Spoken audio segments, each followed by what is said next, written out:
Hello everyone, welcome to mini Facebook blog. তো এটা আমার কয়েকদিন আগের ব্লগ, যেহেতু ভয়েস ওভার দেওয়া হচ্ছিল না তাই আর পোস্ট করাও হয়নি। তো ভয়েস ওভার দেওয়ার পরেই আমি পোস্টটা করলাম। তো সেদিনকে সকালেই ব্রেকফাস্টে খেয়েছিলাম বাটার টোস্ট, একটা ডিম সেদ্ধ, একটা কলা।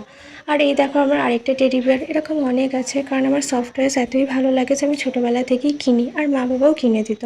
তারপরে আমলকিগুলো আমি অনেক দিন ধরে শুকাতে দিচ্ছিল, যেহেতু জায়গা মতো রাখা হয়নি তাই আমি ওগুলো রেখে দিচ্ছিলাম। আর অনেক গরমের কারণে এভাবে রিচ করে চিকেন খাওয়া অনেক দিন হয়নি।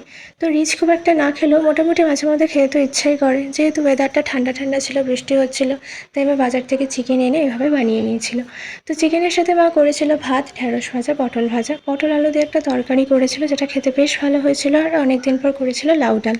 আমার এমনি চিকেন মাটন হলে খুব একটা আর কিছু লাগে না, বাট মা তাও দু একটা আইটেম করে।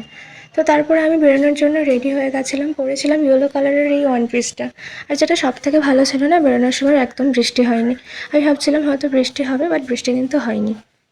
তো বেরোনোর পর আমি ভাবলাম কয়েকটা জিনিস কিনে নেব যেগুলো কেনার আছে, কিন্তু তখন যেহেতু দোকানগুলো বন্ধ ছিল তাই কেনা হয়নি। বাট আসার সময় জেকে সেই বৃষ্টি স্টার্ট হয়ে গেছিলো, আর ম্যাক্সিমাম দোকানই খোলেনি বৃষ্টির জন্য। যে দোকানগুলো খোলা ছিল সেখান থেকে আমি আমার জিনিসগুলো কিন্তু পাইনি, তো সেই কারণে আমার আর কেনা হয়নি।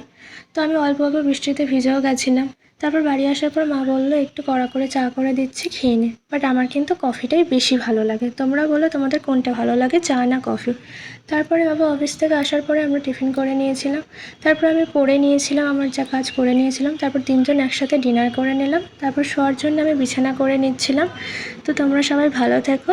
That's it for today. ব্লগটা ভালো লাগলে সবাই কিন্তু অবভিয়াসলি ফলো অ্যান্ড শেয়ার করে দিও। সবাই আবার বলছি ভালো থেকো অ্যান্ড বাই বাই।